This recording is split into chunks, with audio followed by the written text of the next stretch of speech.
Sur psychologue.net, j'espère que vous allez bien. On reprend aujourd'hui les lives. J'espère que vous avez passé de bonnes vacances. Alors, hop, voilà, je vous épingle le petit lien de la professionnelle qui est en live aujourd'hui avec nous, Julia Bouchinet. Et ensemble, aujourd'hui, on va parler des émotions et notamment tout savoir sur les émotions. Je vous laisse comme d'habitude rentrer au fur et à mesure. Bienvenue à tous. On fait chaque semaine un live. Il n'y en avait pas eu depuis une semaine. J'étais en vacances. Mais voilà, les lives reprennent bien. Donc à raison de un live par semaine. Et cette semaine, notre live porte sur tout savoir sur les émotions. Pour ceux qui ne me connaissent pas, je suis Charlotte Ferrari, je suis la community manager de psychologue.net et donc je donne régulièrement la parole aux psys de notre site. Aujourd'hui, donc c'est Julia Bouchinet. Alors, est-ce que Julia est par là? On va regarder ça. Je vais la contacter directement en commentaire et je pourrais cliquer sur ton nom du coup. Des fois, c'est beaucoup plus simple comme ça. Hop. Pour ceux qui ont des questions sur le sujet, donc sur le sujet des émotions, n'hésitez pas, vous avez le petit widget questions qui est juste ici, voilà. Et vous pouvez cliquer et poser la question qui vous intéresse. On y répondra dans la seconde partie du live. Alors, super Julia, je t'ai déjà envoyé une demande, mais je crois que ça n'a pas marché. Donc, je vais le faire directement avec ton nom. Généralement, ça marche beaucoup mieux. Super.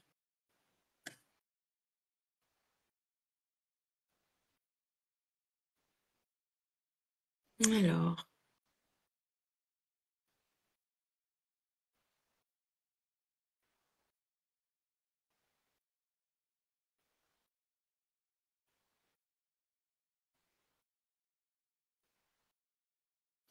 On va retenter. Bonjour à tous.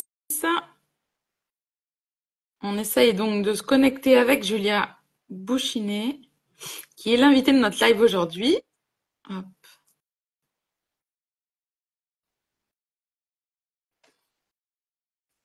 N'hésitez pas également, je vois qu'il y a déjà des commentaires, mais n'hésitez pas également de mettre en widget. C'est beaucoup plus simple pour moi pour retrouver après les questions. Bonjour Julia, bienvenue.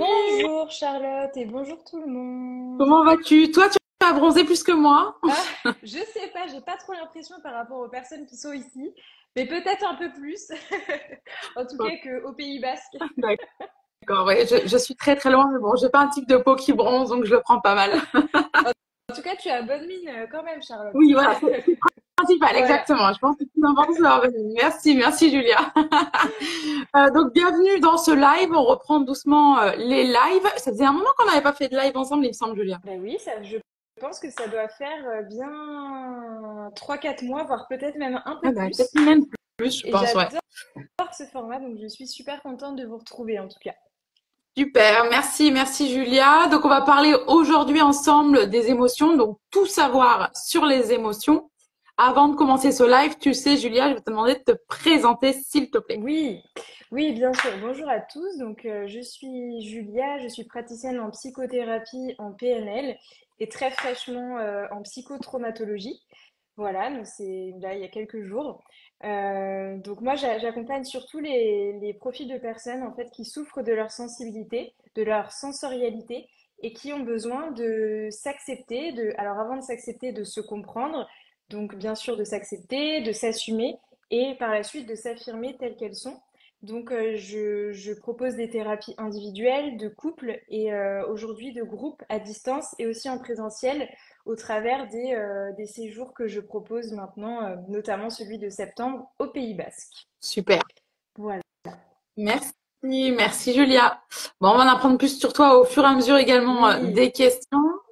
Je le rappelle, le sujet du jour, c'est tout savoir sur les émotions. Alors justement, Julia, les émotions, est-ce qu'elles sont déjà utiles? oui. Alors, du coup, avant de répondre à cette question, je pense qu'il me semble important, du coup, de parler de l'étymologie, en fait, du mot. Puisque émotion, en latin, c'est emovere, et donc ça signifie le mouvement, mettre en mouvement.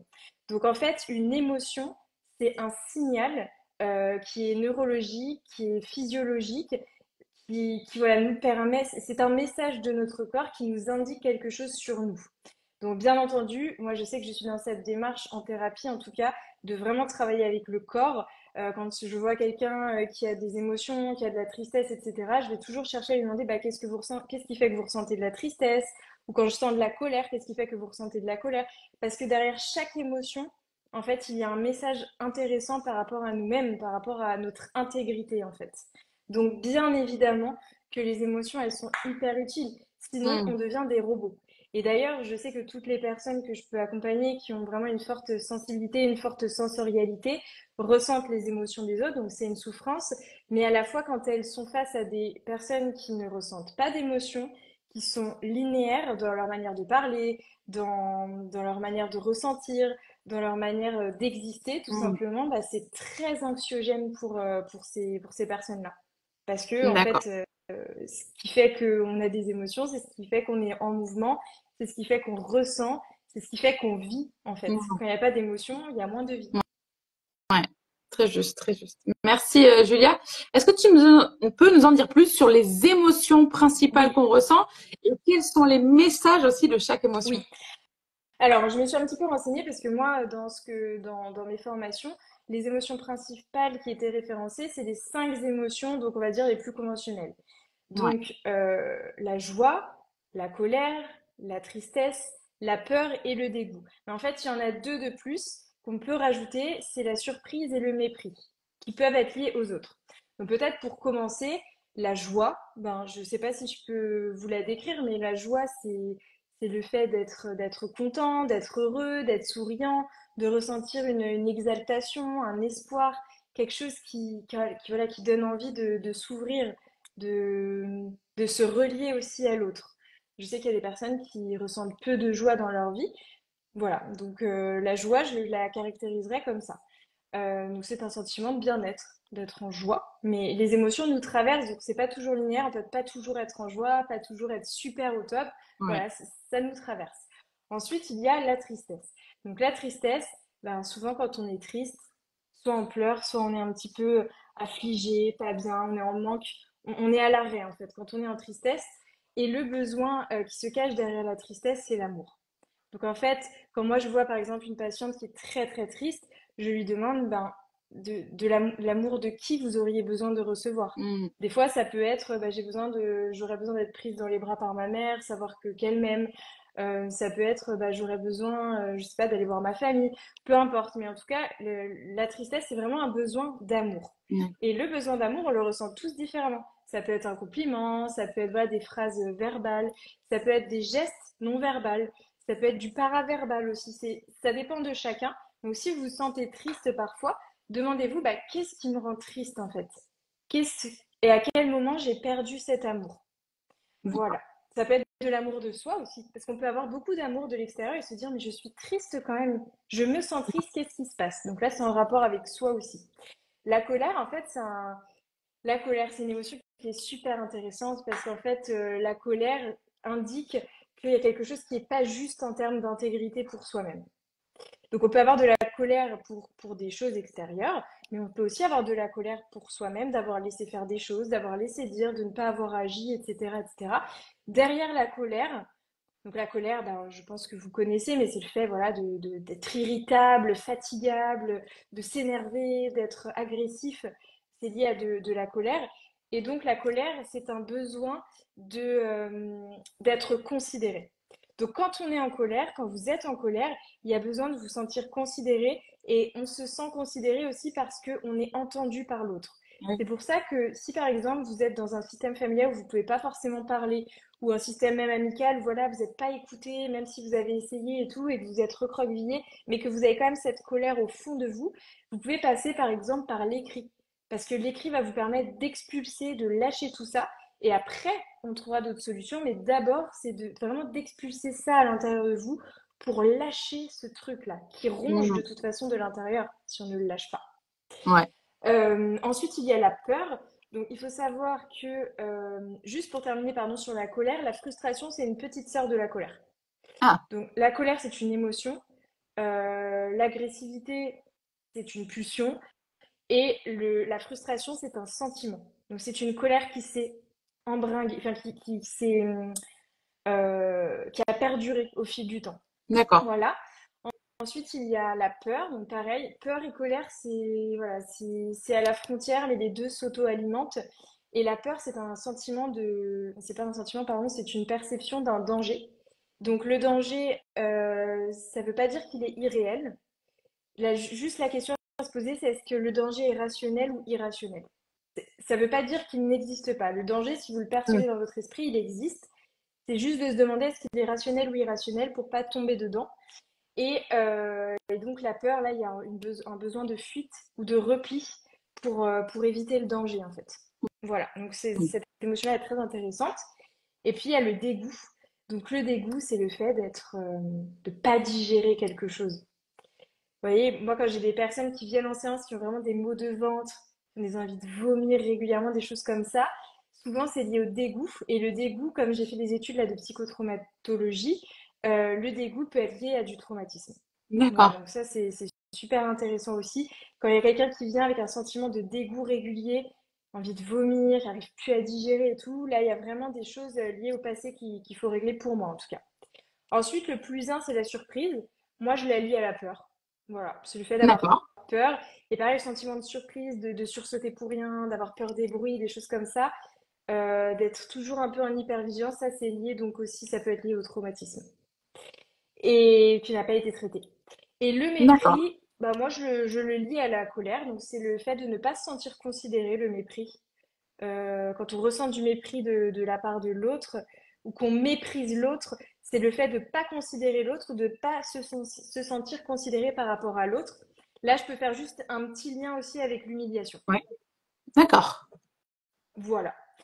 Et D'accord. juste, je sais pas si je peux, ah non, je peux pas, ah si, je voulais juste vous montrer rapidement, je peux switcher ma caméra, je vous ai, Ouais. voilà. Non, ça fonctionne pas, ah non, je peux pas, ah voilà. Je voulais juste vous montrer, ça c'est un outil qui peut peut-être vous aider. Ça s'appelle la roue des émotions. Mm. Et en fait, vous allez voir qu'avec les émotions principales, vous allez pouvoir relier. Juste un petit exemple. Donc, ma lettre, on va dire, allez, la colère. Ça va être un besoin d'assurance, d'audace, de sérénité, de tranquillité, de détente. Contrairement à voilà, le fait de se sentir en rage, agressif, etc. Voilà, juste petit aparté, vous pouvez taper roue des émotions sur Internet et ça peut vous donner en fait des indications pour aller explorer un peu le champ de tout ce que vous ressentez. Ouais. D'accord, super, super outil. Merci pour ce partage, Julia. Alors, il y a une question aussi qui est souvent revenue, qui revient souvent chez les personnes, chez notre audience, c'est est-ce qu'on peut parler d'émotions positives et Hmm. négatives? Pourquoi? Du coup, j'ai un petit peu réfléchi, pardon, c'est sûr que émotion positive ou négative, non. Parce qu'en soi, si on reste pragmatique, c'est un signal, c'est un Ouais. messager, l'émotion, une messagère plutôt. Donc, non. Mais c'est sûr que il vaut mieux ressentir. Alors, c'est plus La agréable de joie, c'est vrai. ressentir de la joie, de la légèreté, etc., que d'être en colère et vraiment de pas savoir quoi en faire de cette Hmm. colère. Donc, oui et non. Voilà, sur le plan thérapeutique, bah, toutes les émotions, voilà, Légitime sont- finalement. voilà, exactement. Qu'elles soient D'accord. plus ou moins agréables à ressentir. Mais il y en a qui font plus de dégâts que d'autres. Par exemple, quelqu'un qui se sent très en colère tout le temps, voilà, il va surtout éloigner les gens autour de lui, etc. Et malheureusement, bah oui, dans ce cas-là, elle peut être négative parce qu'elle n'est pas comprise. Pour moi, toute émotion qui n'est pas comprise et sublimée, du coup, est Hmm. négative. Ouais. Alors justement, pourquoi c'est si important de Mm. comprendre nos émotions, Julien? Eh bien, parce que, comme je disais tout à l'heure, ce qui nous différencie des robots, c'est quand même les Hmm. émotions.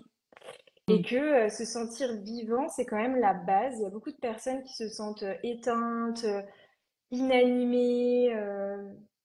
Il y a une forme de paix, mais qui est pas appréciable. Le fait d'avoir des émotions, déjà, ça permet d'entrer en communication avec soi et aussi avec les autres. Et ça permet de se sentir vivant, de pouvoir exister, de pouvoir explorer, ressentir. Alors, je sais que pour les personnes qui souffrent de leur hypersensibilité, c'est pas forcément évident de ressentir ces émotions en plus celles des autres, mais en même temps, est-ce que vous pensez qu'une personne qui ne ressent rien se sent bien? Mm, Parce que le but d'exister sur cette terre, c'est quand même d'expérimenter, d'explorer différentes facettes de nous-mêmes. mm, Donc c'est mm. dommage de ne pas connaître même ce qu'est la frustration, par exemple. Rien que la frustration, des personnes qui ne supportent pas les frustrations sont très malheureuses. Alors que Ouais. si elles les ressentaient, ces frustrations, et qu'elles apprenaient à les stabiliser, à les équilibrer, peut-être qu'elles se sentiraient mieux dans leur vie. Donc Mm. voilà, le fait de comprendre ses émotions, ça permet déjà de se sentir vivant et en plus d'éviter beaucoup de maladies et de problématiques psychosomatiques. Et oui, garder ses émotions, ça aussi entraîne des choses sur le corps finalement. C'est vrai, c'est important Énormément, d'en parler. énormément. Alors justement, quels sont les effets des émotions réprimées sur notre corps? On l'oublie souvent. Oui, eh bien, moi, ma seule réponse, c'est les maladies, en fait, hein. Le Mm, stress, mais on sait mm. que les maladies sont aussi déclenchées par le stress aujourd'hui.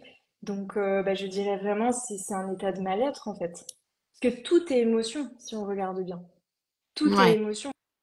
Et en plus, elles sont stockées à des endroits où on s'y attend pas. Je veux dire, moi, en thérapie, j'ai des personnes qui, parfois, de libération, elles pleurent. Et elles me disent, mais je comprends pas pourquoi je suis triste. Je leur dis, mais en fait, j'ai l'impression que vous n'êtes pas triste, vous êtes soulagée. Et donc, le fait de Mm, vivre ce soulagement, tout de suite, dans les séances d'après, il y a de l'énergie qui est retrouvée. Ça va mieux, ça circule. Et du coup, ça y est, ça a été trié, ça a mm. été classé dans chaque catégorie. Donc, voilà, la conséquence, malheureusement, c'est le stress, le mal-être, le fait de se couper, de s'isoler, et puis toutes les maladies, en fait. Pourquoi tellement de personnes tombent malades et en fait deviennent positives dans la gratitude, dans le remerciement de ce qu'elles ont, etc. C'est bien parce qu'en fait elles ont changé quelque chose et que cette maladie, voilà, on dit que le mal a dit, ben, c'est vraiment ça en fait. Et à la base de tout, il y a des émotions qui sont stockées ou Ouais, tout ce bagage malheureusement qui peut être refoulé aussi, qui n'a pas été traité et qui se traduit, qui s'incruste dans le corps en fait. d'accord. Merci, merci Julia. On va regarder maintenant toutes les questions qui ont été posées. Il y en J'ai a pas l'impression qu'il y en mal. a beaucoup, Il y beaucoup, en a beaucoup, beaucoup. beaucoup. Il y a beaucoup de On a personnes. Jolie. Ouais, on a Jolie qui nous dit comment extérioriser sa colère pour enfin trouver la paix intérieure et gérer ce sentiment et se sentir mieux avec cette émotion. Mm. Bah, déjà, là, par rapport à ce qu'on a dit, la question c'est qu'est-ce qui vous met en colère en fait? Mm. En fait, il n'y a pas de recette miracle.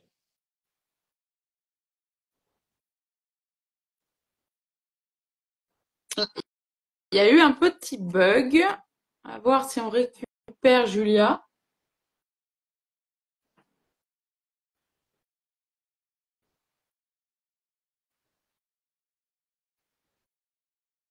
Est-ce que vous entendez bien Julia ou il n'y a que moi qui n'entends pas Julia?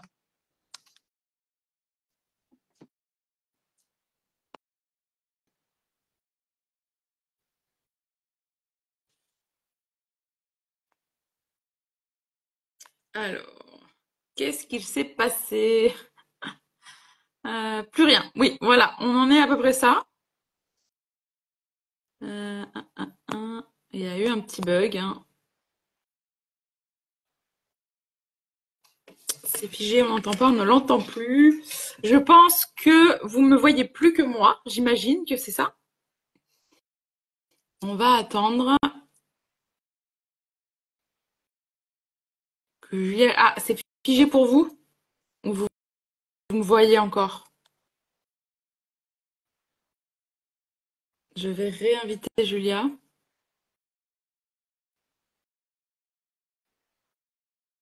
D'accord, c'est bon.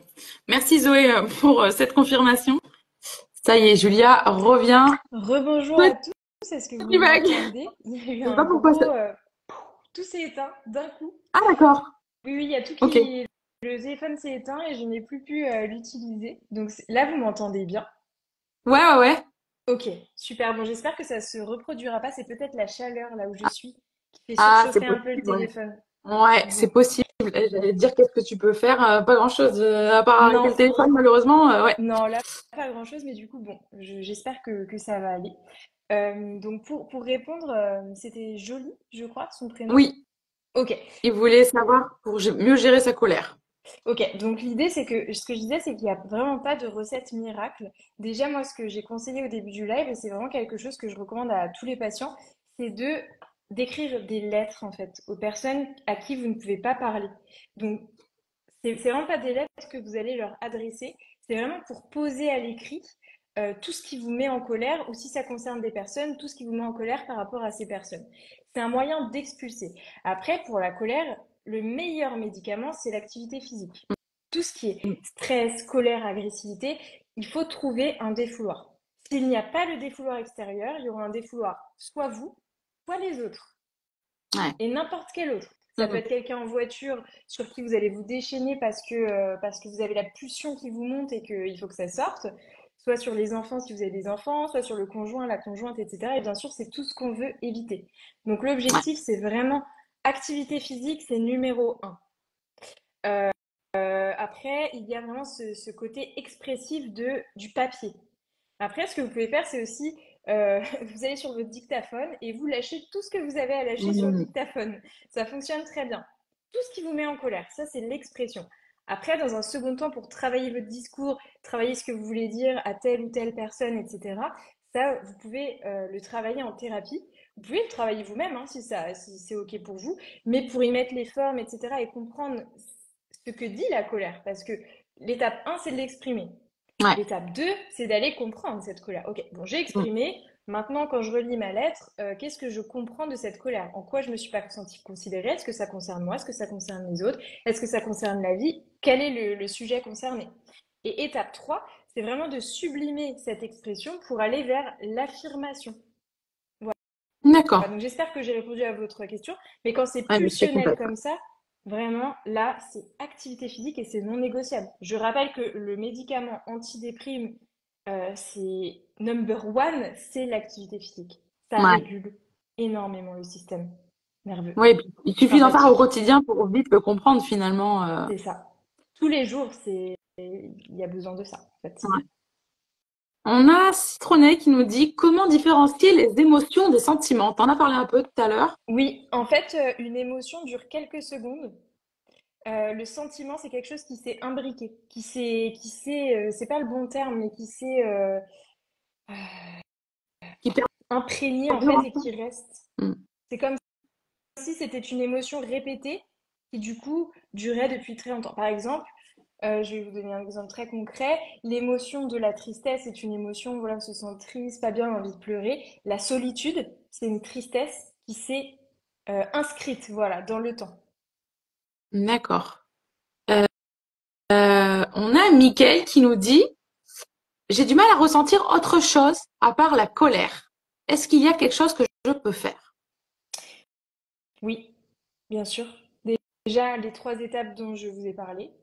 Et ensuite, la colère est une étape, c'est vrai que je ne l'ai pas précisé, la colère et la tristesse sont des étapes du deuil.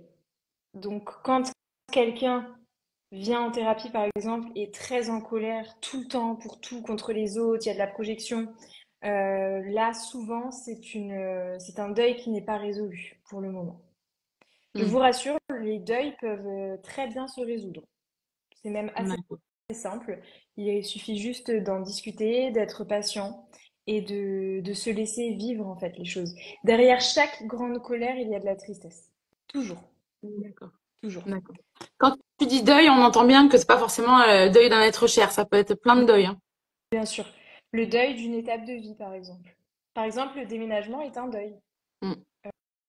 Euh, Effectivement, ça peut être la perte d'une amitié ou le fait, je sais pas moi, vous avez une amie très très proche et elle déménage, par exemple. C'est un deuil.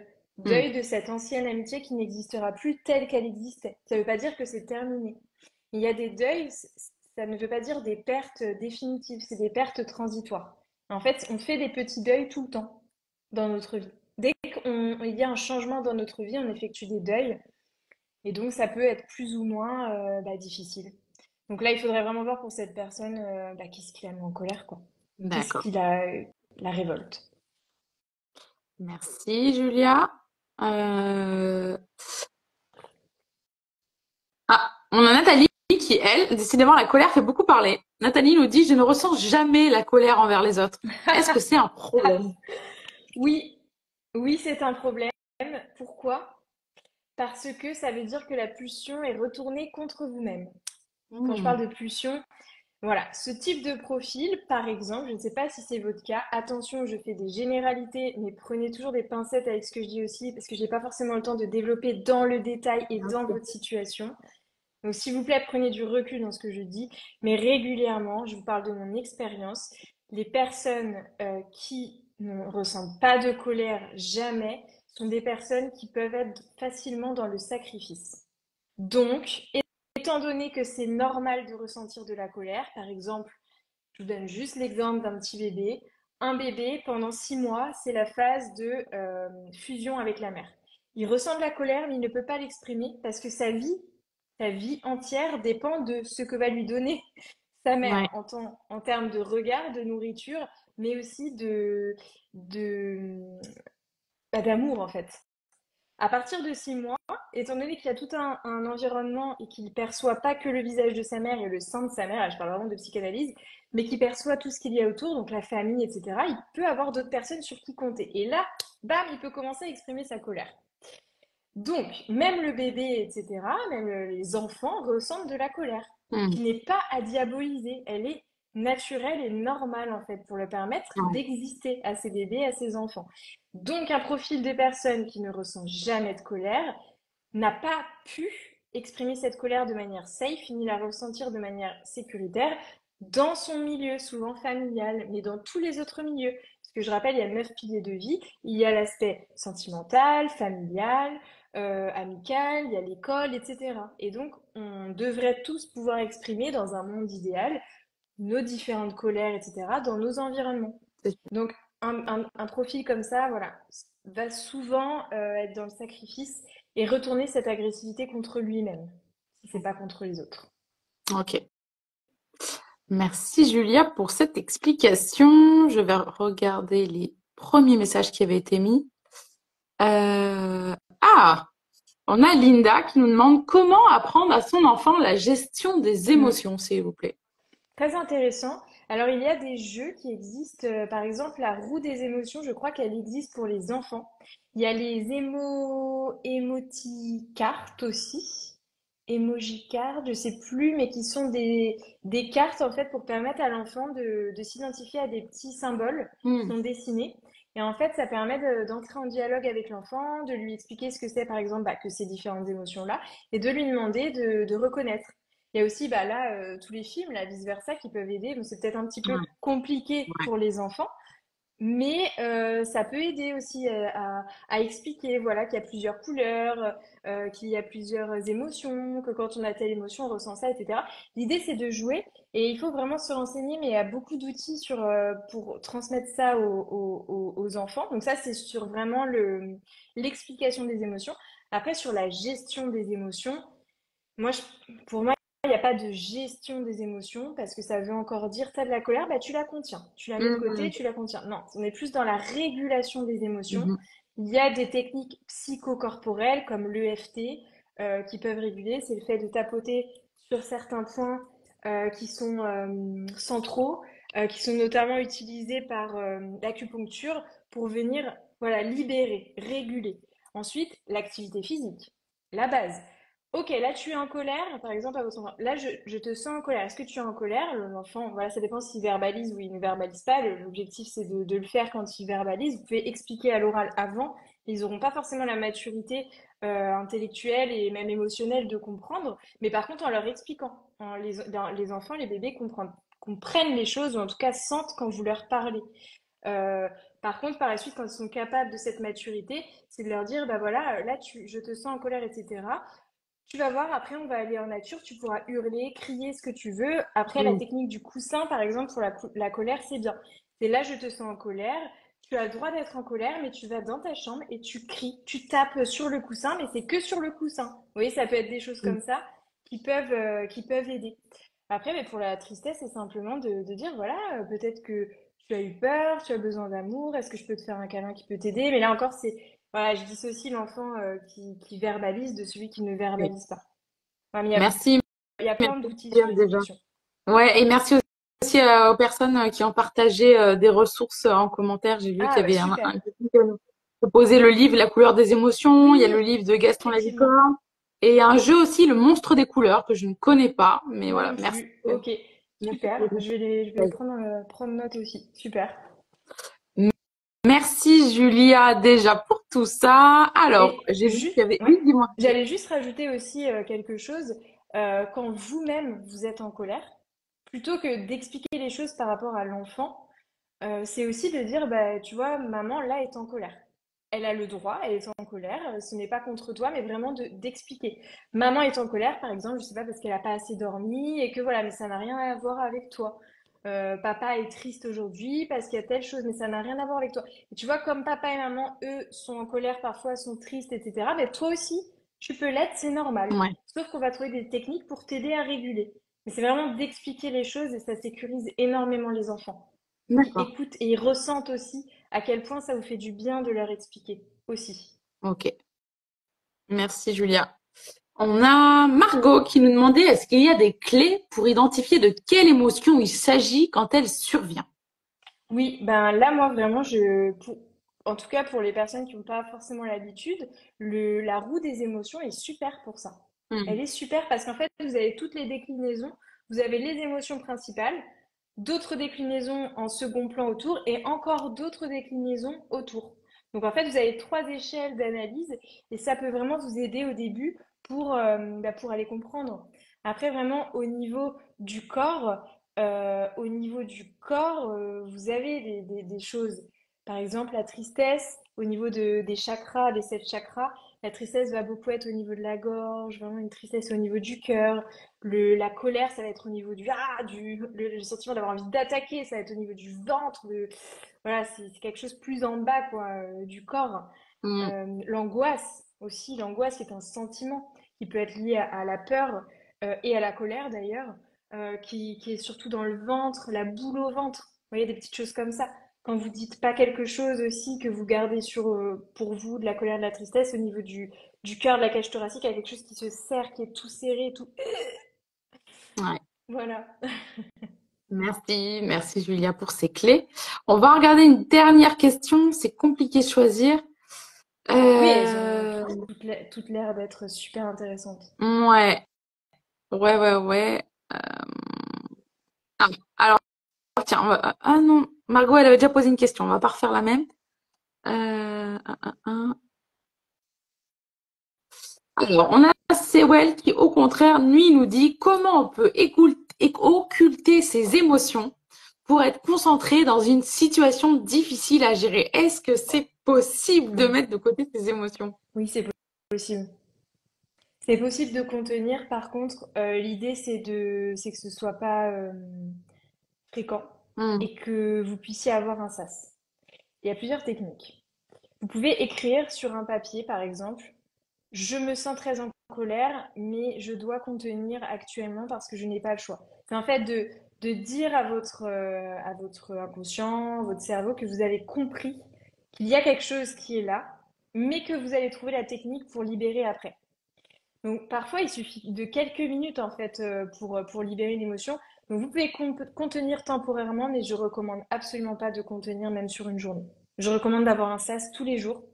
L'idéal, c'est d'avoir vraiment un temps de conscience tous les matins, tous les midis, tous les soirs. Mais bon, j'ai conscience que des fois, c'est pas évident. Donc déjà, tous les matins et tous les soirs, d'avoir des moyens d'expression. Et quand c'est une urgence, d'aller peut-être aussi aux toilettes, je sais pas moi, de faire des petites techniques de FT, de parler à vous-même de ce qui vous énerve, etc. En tout cas, c'est possible de contenir temporairement, mais pas sur le long terme, ça ouais, c'est certain. Et, et voilà, je pense que c'est surtout ça. Mais en tout cas, si vous voulez être plus conscient, c'est de noter voilà, sur une feuille, c'est tout bête, mais ça joue vraiment. Je me sens comme ça, mais après, j'irai prendre 5 minutes pour libérer. d'accord.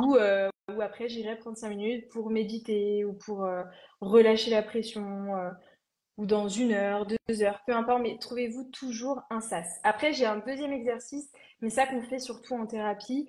notamment qui est un outil de stabilisation EMDR, mais il faut déjà avoir travaillé un petit peu en thérapie avant. Mais vous pouvez le faire, je pense, en visualisation positive, visualisation mentale. Vous imaginez par exemple que, bon là c'est un verre, mais que vous avez un contenant, d'accord? Donc c'est pas une poubelle, c'est pas quelque chose où on va mettre, enfin quelque chose qu'on va jeter après, c'est un contenant.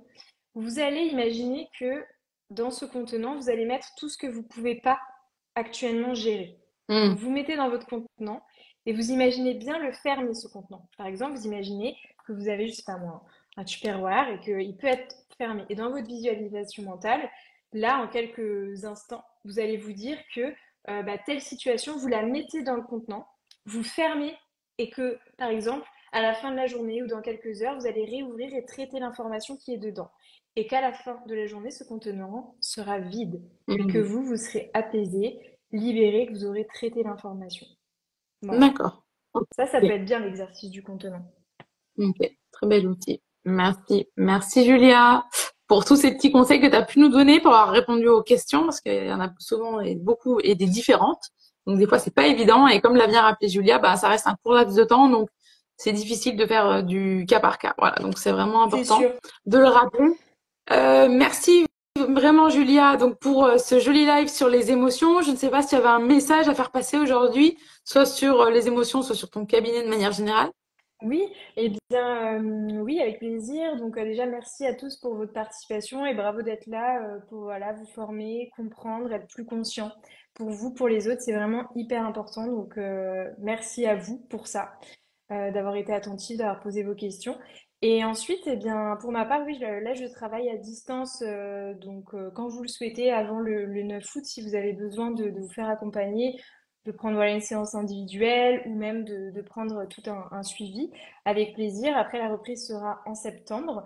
Et puis, pour les personnes qui ont vraiment envie d'explorer leur sensibilité, leur sensorialité, leur hypersensibilité, d'avoir des outils d'expression de soi, d'affirmation de soi, je propose un séjour pour lequel il reste plus que 2 places à la rentrée en septembre, le week-end du 20 au 22 septembre, dans la campagne basque française. On va beaucoup s'appuyer sur l'énergie de l'océan, voilà, pour méditer, pour se ressourcer, pour échanger aussi beaucoup avec d'autres femmes, parce que des personnes hypersensibles peuvent se sentir très isolées et pour autant ont besoin aussi d'échanger, d'expulser, de se libérer. Donc si vous avez envie de ça, contactez-moi avec grand plaisir en message privé.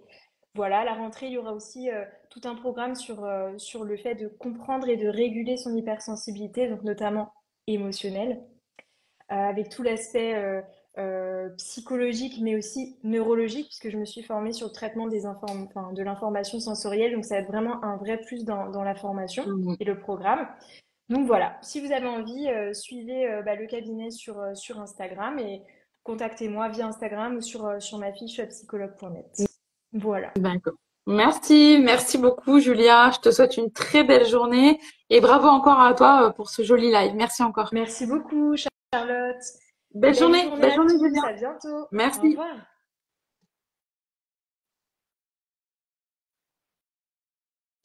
Merci à Julia Bouchinet pour ce joli live sur tout savoir sur les émotions. J'espère que vous avez apprécié ce live. La semaine prochaine, il y a effectivement un live aussi. Je ne me rappelle plus le thème, donc je peux pas vous le dire. Mais je mets, comme d'habitude, le calendrier lundi du live. Donc une journée avant, vous saurez le thème. Voilà, n'hésitez pas. Merci encore à tous de nous avoir suivis aujourd'hui, d'avoir partagé, échangé, d'avoir pu aussi échanger et donner des ressources. C'est hyper gratifiant pour les autres personnes, mais aussi pour nous, de voir qu'on a une communauté qui s'entraide. Donc merci encore. En attendant, je vous souhaite à tous une très belle journée et une très belle semaine. Merci, merci encore.